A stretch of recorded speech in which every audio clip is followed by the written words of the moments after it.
Hello and welcome to On the Other Hoof. Royal Ascot was last week. The big racing's over. Or is it? Australia versus Kingston Hill this week. We'll be talking a bit about that later on, but we've got Newcastle and Newmarket to get through first. Obviously, the Northumberland plate up at Newcastle, and Newmarket throws in a good card as well. Only myself and Adam Webb this week. We've been let down by Callum. Callum's playing golf, apparently, which is Yeah, an awful... And Michael... What's Michael's he's got excuse? problems. He's He's gone... got problems with his internet, and I understand them problems as we've experienced recently on video. So I We, feel quite sorry for him, but we know Michael's got problems, so that's no excuse. poor guy. So like I say, just myself and Adam Webb this evening. So we'll need plenty of tweets and plenty of questions, plenty of fancies from you guys. That would help us big time. We'll read everything out at the end of the video. But we've got Newcastle and Newmarket to get through first. And also one other thing I should mention, or two things. The first thing I should mention. We've got 98 subscribers on YouTube. We really want to make it up to 100. So if two of you that haven't yet subscribed to us on YouTube, basically subscribing, you click subscribe, you get told about all our videos when and where they happen, and we'd appreciate it. Thank you very much. And also, Adam, how did you and Nat get on last week, mate? I don't even remember. Oh yeah, Elidor, he ran all right. I know that you three all nap Slade Power. Yeah, me, Michael, and Callum went for Slade Power. So, you know, It was a great performance from Slade, though. He finally confirmed the promise that he'd shown as a 3-year-old and a 4-year-old, and finally won his Group 1, which is fantastic. And also for Eddie Lynham as well, who for me was the trainer of the week at Royal Ascot. He took 4 horses, and I backed one of them, which is Slade. In fact, no, I backed 2, and the other one I backed lost, so... fair enough. Well, to be fair, with you backing him, it's given him a £6 penalty, so... I think all of us backing it. I don't know how much weight we took off Slade, but Yeah. I added it back on, so... Bloody well. But moving on to the first of the action, the 205 at Newcastle, and it's nice. It's always nice to start with a really easy race, isn't it? Just to get us sort of yeah. slowly into proceedings, and that's not what we've got today. We have quite a hard handicap to get started off, and it was Mississippi that you were quite keen on, wasn't it, Adam? Yeah, I'm quite keen on him. I mean, he ran well and come back at Doncaster 13 days ago behind Golden Step, and I think he's entitled to come on for that run. And he has ran in some bigger races than this. I mean, this time last year he was favourite for the Paddy Power Sprint at the Curragh when he was 6th behind Burn the Boats. The only issue I do have with him is the fact that he's not won in 2 years. It seems to me as though it's a horse that's going to be hard to get his head in front. But I just think with how tomorrow's race is, I think these are his ideal conditions to get his win. I mean, you've got Muffmere at the top of the market, William Haggis. He was last seen in August when he was 5th behind Lancelot Dulac at Newmarket. I think he could be off a nice mark, but I have my question marks whether he'll be race fit first time out. Clear Spring is an interesting one because he has formed with one of our favourite horses, a horse that we have very close to our heart in Hillbilly Boy, where he was 12th behind Blessington, and Hillbilly Boy was in the same race. Another one that I was quite interested in was Piper's Note, who's also on his comeback run, and he has an entry in the International at Ascot in a couple of weeks. I think he'll also need the run. At Cheltenham, he's going over hurdles. Piper's Note. Well, you mentioned the International. I'm trying to think of real racing here. The International, the big handicap over 7 furlongs. It's an interesting entry, I thought. Yeah, but the tentative selection would be Mississippi. Yeah. Well, I'm surprised that you've managed to pick a horse that's got a longer losing run than mine. I've gone for Doc Hay, who, since his last win, the form figures are 6th, 19th of 19, 16th of 19, 3rd of 5, 13th of 16, 16th of 19, 10th of 11, 11th of 16, 8th of 17, and 11th of 13, which doesn't really sparkle. He's moved to Brian Ellison since that as well. This will be his 6th start today, but last time out at it was Musselburgh, wasn't it? Or Newcastle. Sorry, it just showed sort of a glimpse of a return to form, but just didn't really have a run of a race whatsoever. It was over 5 furlongs as well, so you can say that wasn't. It didn't really set the world alight. Just having troubles here with my internet. Sorry. No, you're fine. I'm fine in mine. No, on my laptop, I mean. Oh, right. Okay. But yeah, it's just. Did it run tonight? It ran tonight as well. I didn't see it tonight as well. So, that's annoying now. I didn't see it was entered today. Okay, so Doc Hay, we've got that, but we've got another one with Picture Dealer as well. who I'm I follow since the Scary Moor horse, but I just really want Picture Dealer to sort of be ridden more forward. Like I just think it would have much more of a chance. There. It was keen early on in the race, and Simon Pearce has been sort of restraining him earlier on, and he's sort of pulling himself into the ground with Picture Dealer. And okay, in fairness, all of his best form is coming from behind, but I just feel like if he does go forward, it'll be better suited to being ridden handy because he's not really got much of a finishing kick at the moment anyway, and he's very well weighted on his old form. You know how Doc K got on tonight? Yeah. 11 for 13. Good luck with that tomorrow. But it's over 5 furlongs. So it wouldn't surprise me if he came out and ran tomorrow. Yeah, well, sprinters can do that. I mean, there was one the other day, Operator, who ran yesterday and then ran today and didn't win. So you never know. Some horses can do it. So the thing about Doc Hay, he's not a 5 furlong horse whatsoever. Okay, in his older days, well, younger days, he's now 7, so he's getting on a little bit, but he's still got a lot of sparkle left in him. But he's not a 5 furlong horse. And in his younger days, he ran in I think it was a King's Stand. He's running some really top races, and he's not fully been disgraced. So he's not short on speed, but 5 furlongs in big handicaps like this sort of catch him out a bit. And then he always seems to be staying on at the end. The Musselburgh race is the one that I was going to talk about. He was completely out of luck. He was last going into the final furlong and then stayed on after being hampered twice in the final furlong to grab 8. That screams that he needs a bit further and he needs 6 furlongs. And that's been his best trip for quite a while. And his last win came over 6 furlongs. So I know Ian Brennan would keep the ride, but I'm just hoping it runs tomorrow. I quite fancied it, but I also didn't see that it was in today. Well, you got Picture Dealer. Yeah, Picture. Oh, God. Oh well, moving on to the 220 at Newmarket, and hopefully none of these are running today either. Little Miss Blakeney is one that we spoke about before we went live, and surely Little Miss Blakeney is going to have to be the one to beat after the Royal Ascot performance last week. Well, I thought that, and then I had a further look through, and there was a horse that finished 7th in the Queen Mary as well, who was second to Zebun Nisa, who's here, and Zebun Nisa absolutely destroyed her. James Doyle and Roger Charlton, I think she's the one to beat, especially on the ground as well. Little Miss Blakeney, for me, would have to improve for a step up in trip, and would have to find about 3 or 4 lengths. Obviously, you've got the top of the market, you've got Tigrilla for Ryan Moore and Roger Berrien, who won very nicely at Haydock, but that was on soft ground, so I question whether she'll go on better ground. And the other one that I did consider, I think that will chase Zebun Nisa home, is Parsley, who was a very easy winner at Goodwood. And the form of that race is working out with Step to the Shear, who's stablemate, who came out and won quite nicely as well over course and distance. Zebun Nisa would be the one for me here. With Parsley, last out, would it worry you that it drifted so much? Because I remember quite well. I can see. Like, and a Hannon horse, they're not really afraid to get stuck in if they think they've got a good one, especially with 2-year-olds. But Parsley, I think it started off odds on and ended up 6-4. Well, you could worry about that, especially with how Newmarket is and the camera. I mean, you can easily drift across the track there. That could be the worry. I just think Zebun Nisa is too good in this race. I think she'd be winning this easily. So. I'm deciding with Little Miss Blakeney here. I just think Anthem Alexander, that race last week, I think will prove to be one of the best 2-year-old races of Royal Ascot. The way Anthem Alexander went through looked like a class horse, and that was Tiggy Wiggy's race as well. So I think Tiggy Wiggy also turned out to be a really good horse. Spanish Pirate Dream didn't disgrace himself at all, or herself, sorry. But Little Miss Blakeney at 100-1 sort of popped up, and it was a bit of a surprise. So she's got a bit of pressure on herself tomorrow. She had nothing going into Royal Ascot, but the ground's going to be no problem. It's just if she copes with the step up in trip to 6 furlongs. I don't think that that's going to be a problem whatsoever. She wasn't really stopping at the end of the race at Ascot in a much better race than this as well. It's sort of cajoling came with sort of a big profile. There's a few that haven't really gone on in this race. So Little Miss Blakeney, for me, I can see why you like Zebun Nisa though. And Zebun Nisa's being backed. And interestingly, we mentioned Parsley was friendless last time.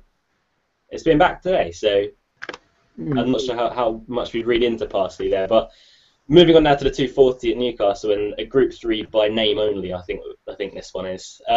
And you had the privilege of meeting Sayer earlier on in the week. I did, yeah. It was only a quick meet and greet, but me and Michael, we went for German Racing Review, and we were at William Haggis's, and I got to meet him because he was the first box as we walked out, and he looked very. I thought he looked very well.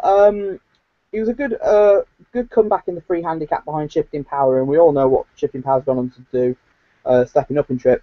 Sayer for me, the step back in trip isn't an issue. The Richmond winner last year as well, so we know he's got plenty of speed. I think he's the one to beat here. Danzino looked on paper last time to be a group horse in a handicap, but I can forgive that because he dwelt in the stalls and he did exert a lot of energy to get back to be prominent, and then has just stayed in the last furlong. Body and Soul has been extremely consistent of late. I mean, she's ran two really good races in handicap. To step back up to 6 shouldn't be a worry. Ruwayan should have won at Goodwood last time out, so I'm interested that they're here rather than a handicap, where they could have exploited that mark again. To Maximilian, I just mentioned him quickly. I think he could run a big race, a bigger prize. But for me, I think Sayer's the one to beat.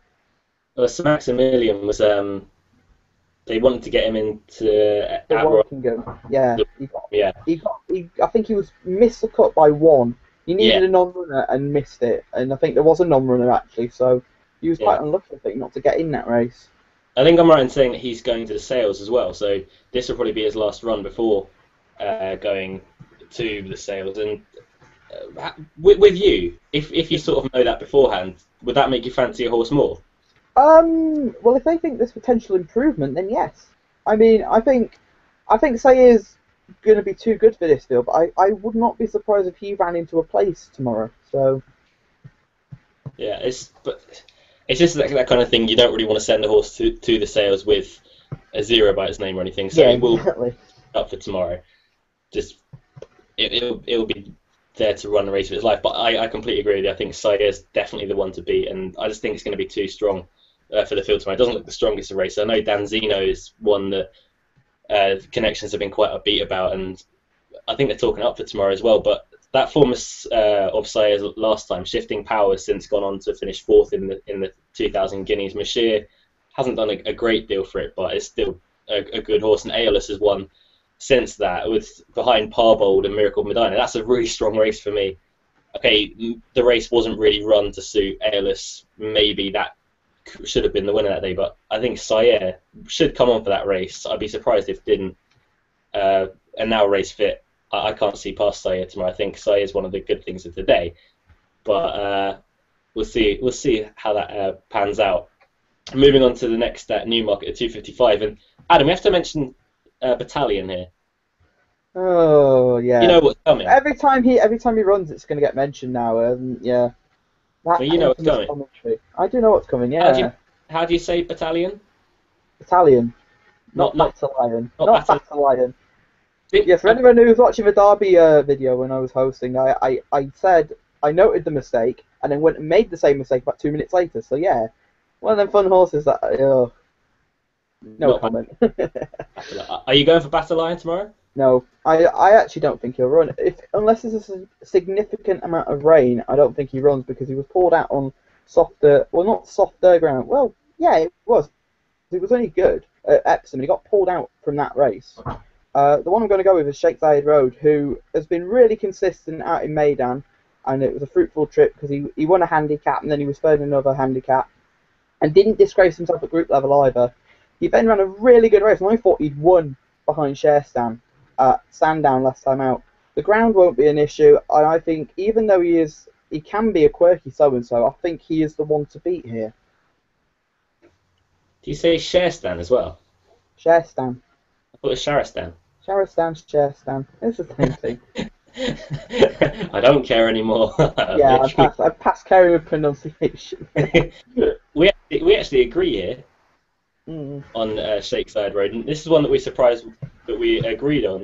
The Maidan form of Sheikh Zayed Road. Okay, when he was winning there, got an absolutely dream package. The Red Sea seemed to part on the rail, and he just got the perfect run through possible. And then since that, he struggled a little bit. But the Brigadier Gerard, okay, the race completely fell apart. It was on completely different conditions, and I do think that Sheikh Zayed Road is a faster ground horse. So I don't think that would have suited him whatsoever last time.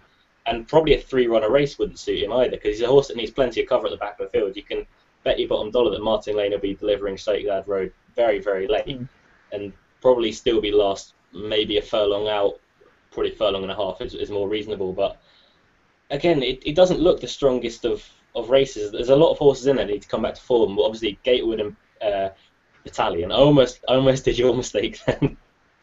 Oh, that'd have been good, and I would have got to have laughed at you, but.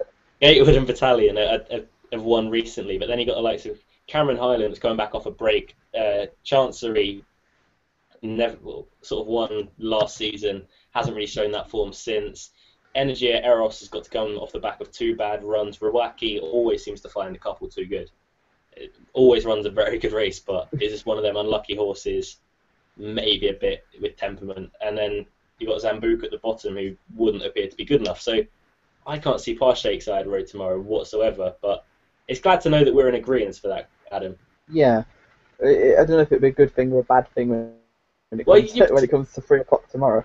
You were saying before that whenever there's 2 people in a video on the other hoof, that they absolutely clean up the next day.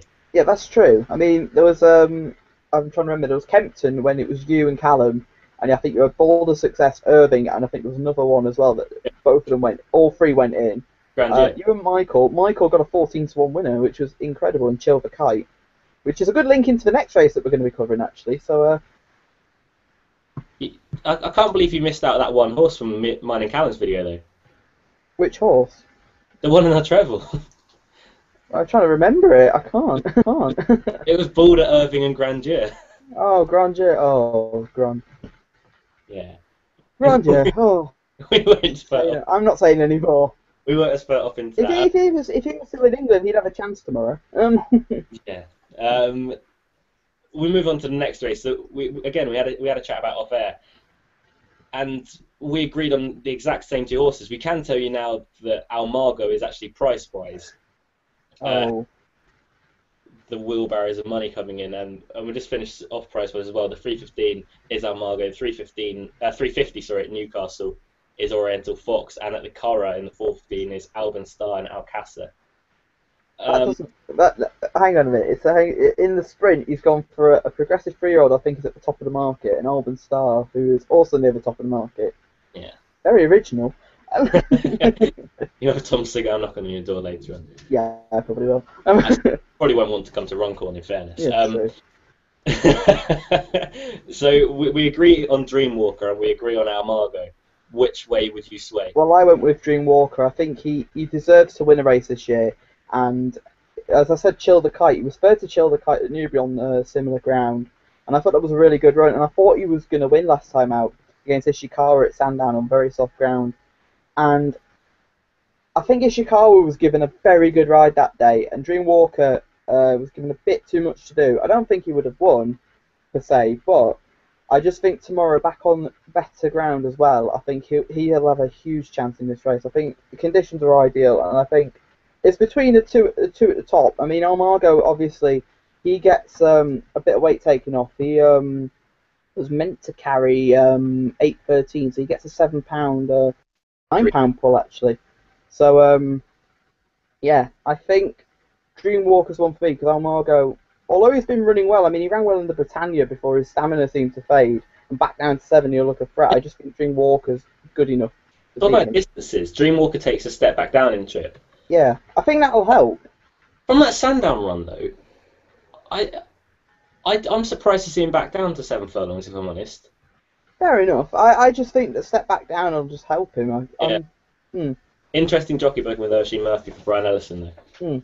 And that's to be. Who incidentally has only got one more winner before he rides out his claim, but the rules are, if he's ridden a winner, any amount he's booked on with the £3 penalty, £3 claim, he still gets to keep the £3 claim. So yeah. So if he rides a winner tomorrow, don't be worried, you will still get your £3 claim. For other races like the Northumberland Plate. Yeah, that'd be gutting, wouldn't it? Yeah, it would be. You'd say, yeah, no, we need £3 off, otherwise got no chance. Oh. Just seeing Dreamwalker go past Almago. But I mentioned a horse completely out of form. You mentioned 2 horses completely out of form in the first race that we covered today, and I wouldn't say Almago is completely out of form, because in the Britannia, 10th is a decent finish. Yeah. run a handicap, and he was up there, what, about a furlong out, and then stamina just gave way. Down furlong in trip today probably is going to suit him much better. At York, didn't really fire, but before that at Epsom, won very, very nicely. But it's interesting to see Mark Johnston putting a 3-year-old in a handicap as well, because Mark Johnston's one of the shrewdest guys around with handicappers, especially with the likes of Almago as well. It's just, I couldn't really get away from Almago. Out of the rest, is there any sort of each way value that you could see? Not for me, race. It was a difficult race, I'll admit. When I had a look at it, I just sort of looked at it, and most of them are exposed handicappers. I mean, you can say that Dream Walker's exposed to an extent, but I just think he's one of the better ones out of a bunch of exposed handicappers. So, I mean, Almago, obviously, I think is the one that's the least exposed, but yeah, it's one of them races that I could leave tomorrow for a punting perspective. So. Well, moving on to a race that we're probably going to have a bet in, and the same colours of Dreamwalker are represented in the flashy and ever-loved top-notch Tonto, who surely the ground's going to be against him tomorrow, and also against Peniton. I think the ground and the trip will be against top-notch Tonto over 7 tomorrow. Yeah. I know that we both agree on the same 2 horses again. Yeah. I'll let you talk about one, and I'll talk about the other. Which one do you want to talk about?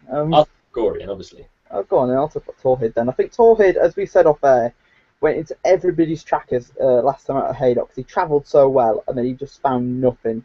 He'll come on for that plenty. The ground's not an issue, and Harry Bentley, actually, an interesting stat. I think he's rode 10 winners out of 33 rides he's had for Godolphin. That's over a 30% strike rate. Yeah. And Torhid, for me, is overpriced in this race, but as we both agree, I think Gregorian's the one to beat. And I'll just say quickly that although we said he wouldn't need the run at Epsom, we both got it wrong, admittedly, because he did need the run. He needed that badly. Yes, he did. I was at a wedding that day, and we got the result through, and I was shocked not to see him in the first 2. But he needed that badly. Again, he's been a horse that, on form figures, you would say has been out of form, but probably been contesting races a little bit too high for him. I mean, 6th to Olympic Glory, okay, beaten 9 lengths, but on softer ground probably isn't what Gregorian really wants. 3rd to Vistoria, when Vistoria was really, really in form at Doncaster. I think you napped Vistoria that day or something. I did. I was keen on Vistoria that day. Soft ground of 6 furlongs was her ideal, and I just felt that Gregorian would be vulnerable, which he was that day. Interestingly as well, we had a tweet from our very good friend Callum Bedell before the show, and it just said Gregorian discuss, wins, agreed. Dan Bunn also got in touch and said it was Garswood day, and I said after last time, if Garswood didn't win at Haydock, I would leave him alone, because I can't have him. Yeah. It's just... An interesting thing with Gregorian, going back to that, is he won the Group 2 Hungerford last year. Off Falling Rain, who, okay, I'm more than happy to admit, wasn't really right that day. Yeah. Really needed the run, but also beat Torhid back into 3rd, who Torhid's probably improved for another season on his back, but beating 2 3/4 lengths. I'm struggling to see that being turned around. I think they're closer in the weights tomorrow as well. Yeah. I'm just finding it hard to see. That's the one thing that pushed me more towards Gregorian than Torhid. And let's not forget, with Gregorian, he finished 3rd in the Queen Anne to Declaration of War. Yeah. I mean, it wasn't exactly the strongest Queen Anne, you've got to admit that. I mean, well, in fairness, the top 2... Aljamaher got, not close. Close-ish to far in the long range. And then Declaration of War went on to be Al-Kazim. At the time, it looked a weak race. You've got to admit that. Looking back on it, you're not so sure. Yeah. I mean, Elusive Kate's a decent yardstick as well that was back and forth. I just think at the time it wasn't the best race. I mean, some of the form has worked out nicely, but there are just... You look at some of the horses that were in behind, and they're just Group 3 performers at best. I mean, I know this is a Group 3, but I think Gregorian's the one to beat. I think Gregorian can go down as a Group 2 performer in a probably a weak Group 3, I'd say. Again, it's just the fact that a lot are out of form. Gabriel's Lads obviously won last time in the Victoria Cup, but has to take another step forward. Garswood, I don't think anyone can ever get Garswood right. The application of blinkers is interesting for Richard Fahey and Ryan Moore. I thought he got outpaced at Haydock. I think he wants a mile now. I mean, I could be wrong, but I just thought at Haydock he was going well, and then the field sort of came past him, and he went for him, and there was nothing, and then he's just plugged on. I mean, obviously, as I said last time, I mean the form. If he can replicate the third to Moonlight Cloud in the Foray, he's the one to beat. Yeah. But I just can't trust him. Yeah. I feel like Parbold in similar colours. Yeah. Oh god, Parvold as well. You feel sorry for the owners really. They've got good horses, but they just don't want to be. So on that race, out of Gregorian and Torhid, who would you choose out of two? Well, like Torian, and I think Torhid's actually good value each way. But Yeah, maybe maybe one will put up a forecast. I'm quite wary of Torhid at a bigger price as well tomorrow, but we'll see how that gets. So moving on to the last race now on Channel 4 anyway that we'll be covering, 350 at Newcastle, also known as the Northumberland Plate. It's as competitive as ever. Which one do you want to start with, or where did your dart land? Well, as I said to you off air, this is a race that I looked at and I thought, oh no, because there's at least, I think when I started there was at least 7 that I liked, and I had to get the dart out and be like, cross that off, cross that off. The likely winner for me is actually Lucky Bridle. I just looked at his profile, I just think Willie Mullins, Graham Wiley's from the northeast. It just looks laid out. I mean, he had Peak Sue last week at Ascot, and he was, well, you can't really say laid out because it wasn't a handicap, but the way Peak Sue won was really impressive. He could have come here, essentially. So it says something to me that they just sent Lucky Bridle over, who has been a very consistent horse. I mean, I remember when he fell in the Galway Hurdle, and I think Ruby broke his arm that day. Lucky Bridle? Yeah, Lucky Bridle. Or is it a horse in the same colours, anyway? There's a lot of them, funnily enough. There's a lot of them. I'm thinking of another horse completely. Yeah, I thought Lucky Bridle fell in the Galway Hurdle a couple of years ago, but yeah, he's got the hood on. I mean, he's my likely winner. It's he's beaten Shield as well in a maiden hurdle. Yeah. Yeah. The thing I remember Lucky Bridle was for, and it's probably not fair on Lucky Bridle because it has won since. At Punchestown behind Empire of Dirt, it was odds on, and at first it almost got taken out, and then that was it. Yeah. Coming back to me now. Yeah, I remember that. So that I think it could just be that he's not really the biggest fan of hurdles, so maybe they're trying different tack on him. And obviously, second at Cork last time out, he probably wants faster ground, doesn't he? Really? That's what he's going to get tomorrow at Newcastle. It feels weird that the Northumberland Plate's actually been run on good to firm ground. Normally, you get a bit of soft ground up there. I remember a couple of years ago it was running absolute bottomless conditions. Yeah, I remember that. Oh, yeah. They were strung out across across Newcastle. But okay, well, moving on from Lucky Bridle, Angel Gabriel's probably going to go off favourite, and we're mentioning Jamie Spencer got sort of bashed for his ride last time out, and we both think it was a good ride, but we're bashed. Well, I was anyway. Definitely bashing him for different reasons. Yeah, well, I thought that the move he made between 4 out and 3 out in the Chester Cup was a brilliant move because they weren't going to come for the back, and Spencer basically just took the initiative and gone, right, I'm going to go forward. Even though the horse had never been as far as 2 mile 2, and it looked a race-winning move until Sujio, who reopposes here off a £3 higher mark, came to take the race, and Angel Gabriel basically hung into him, and I could see where Luke was coming from there. But as I was saying, I thought it was just a brilliant ride for the fact that he took the initiative to try and get a good position. I just think that day, Suju, I think, was the much better horse on the day. Yeah. I just think as well, I also think his stamina also gave out as well, but just the meeting off a £6 difference here because George Challoner's going to take 3 off Angel Gabriel.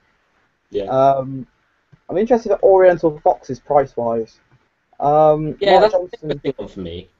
Yeah, I mean, he ran all right actually in the Ascot Gold Cup, but it's just interesting that they're out really quickly with him. And I mean, he won the Cesarewitch trial last year as well, and actually I thought he'd run a big race in the Cesarewitch. He did. Oriental Fox got... Yeah. Was it him that almost got caught in this? Yeah, got caught right on top of the line in this last year by a Tominator. Yeah, he was, yeah. And that was off of a £10 lower mark, so... He's improved, though. I'll give him that. Yeah. Better horse than last year. But at top weight, I do think it's a tough ass, especially after probably a hard race in the Ascot Gold Cup. So, it's the one that I wanted to draw attention to was Dark Crusader. Now, this is a Tony Martin horse, and we know that Tony Martin selects his races brilliantly. We'll put it that way. But this is a horse, a stayer. It's won the Melrose, which is a mile 6 Hmm. at York. Um, After that, it's run over a mile 6 again and finished last at Ascot or something. Give that run, yeah. Yeah, probably a miss. Then since that, his last 3 runs have come over 7 furlongs. So this is a stayer running over 7 furlongs. Got beat 18 lengths. Then it ran over a mile, got beaten 11 lengths, 8th of 9. And then last time out, 10 furlongs and 8th of 8, beaten 16 lengths. Now, okay, it hasn't really done much good for his handicap mark. It's down £2, I think. Yeah, £2. Handicapper's not taking any chances here. No, well, you wouldn't either. No, you wouldn't. It's Tony And Martin. it just appears it's been laid out completely for this race. It's interesting you had 2 in the race as well at the 5-day stage. You had him and Thomas Edison as well. And it's interesting that he's only brought Dark Crusader over rather than Thomas Edison, so... Yeah, I find that fascinating about Dark Crusader, just looking through the form. It just looks so much like a plot job without dancing around it. But 9-1, 10-1 is not really a huge price about it in this kind of race. But for me, I'd be selecting Dark Crusader. Who was it that tweeted in about Van Persie as well? Richie Stewart, yeah, I've just got a tweet here now, actually. Richie Stewart tweeted in this morning. Hi, Richie. Thoughts on Van Persie for tomorrow? Don't think the outside draw problematic due to his running style, and he's taken 10-1. I mean, he won at Newmarket, and I'm going to link this in with my second selection in the race, so I think he's overpriced, and I think that's Tropical Beat, who he deserves a big handicap. I mean, he's wanted good ground. I mean, he was pulled out the E-ball because it was soft. I think he was pulled out of a Haydock handicap as well on really soft ground as well. Yeah. So he finally gets his ground. He'll come on for that run really nicely, I think, and I'm surprised he isn't price-wise, which makes me quite happy if I'm quite honest. It means the price isn't going to collapse completely. But Van Persie, I mean, he won that race quite nicely. I'm not sure about him though. He's just one of those that. He needs everything to fall perfectly for him, I think. Yeah, and in a 20-runner race like this, I'm not convinced it will. After last time, I wasn't sure about his temperament beforehand. After last time, I'm a little bit more confident about it, but still, I just think everything has to fall into place, and I'm just not sure. I wouldn't be able to back him in a race like this with any sort of confidence. But you mentioned Tropical Beat. Yeah. Is there anything else you'd like to add on that? Apart from, well, I think that he's been trained for this, or trained for a big handicap at a distance. Apart from him, there's a couple of others in the race that I had a look at, but then they were the ones that I kind of struck off the list. One was Totalize, who I would have been interested if Megan Carberry was taking the ride, but unfortunately, she seemed to have an accident on the gallops and she lost her front teeth. So we hope she recovers quickly. But apart from that, Keep Idol and Tropical Beat. Yeah. In this I agree with Tropical Beat, and I'll take that with Dark Crusader as well for my two. If you've got any fancies for Northumberland Plate, send them in because we'd love to hear them because it's an absolute minefield tomorrow. But just quickly before we move on to any questions on our naps, we'll just quickly have a chat about the Irish Derby. It's the rematch between Australia and Kingston Hill, and it looks a match race. It does, but unfortunately, I don't think Kingston Hill's going to run because of the ground in at the Curragh. I nearly said in Australia then, meaning the Curragh. Australia is a very short price, and if Kingston Hill comes out, he'll be even shorter, and then the market will be, I think, what will come second to Australia, because I think the only horse that can beat him is Kingston Hill for me. I completely agree with Kingston Hill. I know I'll probably get a bit of flack for saying this, but a mile and a half at the moment, I'm not sure is going to be Australia's best trip. I agree with you there. I mean, there's quite a few people that think 10 furlongs is going to be the best trip because he's got so much speed. I agree with you on that. I don't think you'll get flack for that because there's a few after the Derby. It's the fact that a lot of people think that he was idling in front at Epsom. Okay, maybe a little bit, yeah, but it's not as if Kingston Hill was closing, really, was it? So he was sticking to the job enough, but I think if Kingston Hill is allowed to take his chance tomorrow, they will have learnt a lot about Australia that day. They may exploit him, actually, I think. If he runs, I mean, they've got pacemakers in, which I'm sure they're going to make a slow pace so that Australia can sprint. If Kingston Hill does run, I wouldn't be surprised if they went forward with him. like in the Derby, because I thought Andrei Alexei gave him a lovely rider in the fact that he was drawn 2, which is a real negative at Epsom. And instead, he used up a bit of energy, but it probably got him in the finishing position he deserved. Yeah. So, Yeah. to me, he's a strong sayer, Kingston Hill. Yeah. So, And I think that's the thing. He's more of a leisure type than Australia is. And the only way Kingston Hill will beat Australia is by exploiting stamina doubts. yeah. I mean, you've got all 4 of O'Brien's horses from the Derby as well. I mean, Geoffrey Chaucer, you can put a line straight through that. Still don't think he'll see out 12 furlongs. Yeah. Orchestra and Kingfisher were both disappointing. Fascinating Rock, I don't think handled the track as well as I thought he would. No, I agree with that, yeah. I think he'd be the one to finish 3rd, and if Kingston Hill did come out, would be the one to chase home Australia. Yeah, I agree with that. I go with that. Because I think he'll appreciate the ground as well, so... Yeah. But so the way we're talking, if Kingston Hill stays in, 1 to 3 about Australia, if I gave you 30 quid, would you put that on Australia to win 10? No. No, I'd have it on. Short. Yeah, It's I'd have not it a on. price I like to go in at anyway, so... Yeah. If you gave me 30 quid, I'd put it on another horse tomorrow. Don't know who, but You probably just keep it. probably keep it. Yeah, that's a good idea actually. I might just keep it. So we're moving on to a few questions that you guys have sent in. We've got a new one. I'm not really sure how to say the name. It's Football and Gigi. We'll go over that. Will Extortionist run a big race tomorrow? Best English horse in the 4:15 at Le Cara. That's the big handicap. Yeah. Yeah. Just saying that. It's going to be tough for him for sure. Obviously, price-wise, is Alban Star and Alcassa, who are both fancied. Then we've got Callum's Cat's horse in there, Yow. Hang on a second. He's running Sunday actually, because he's not entered. Yeah, just looking. Yeah, he's running. He's running the 3:45. That's why, not the 4:15. No wonder we're getting confused. Thanks for that. He won nicely. He won nicely though at Newmarket last Saturday. I just think that if Marek's on song, he'll be the one to beat. I know the ground's quick enough, but I just think Marek would be too good for him. He's got to improve quite a bit. It's Marek on that ground though. That is, I can see why they've gone over with Marek on that ground. Also, interestingly, that Monsieur Joe's ridden by Joseph when he could easily do the weight on Fountain of Youth. Yeah. But then again, I can see why, because Fountain of Youth is a much bigger price than Monsieur Joe. Jamesy could run a good race, I think. Jamesy was running really well out in Maidan. Yeah.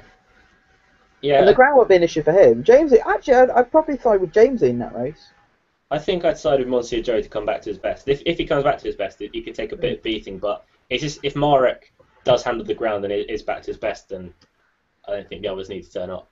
Yeah, I agree with that. To put it bluntly. And he's also got said Capella San Severo looks like a good price in that. I'd avoid that race personally because there's quite a few horses that come in from Royal Ascot and they only ran 10 days ago, 9, 10, 11 days ago, and I just think it's a bit quick for some of them to come out. Because when I saw the race at the 5-day stage, I really thought it was going to cut up really badly. So I'm surprised that there's 7 in there. Even horses like Cool Company, I'm surprised they're actually running. Yeah, War Envoy as well, who was really disappointing, I thought. And I'm surprised that they're running. I'm surprised Cool Company's running because he got hampered quite badly at Ascot and lost his position completely.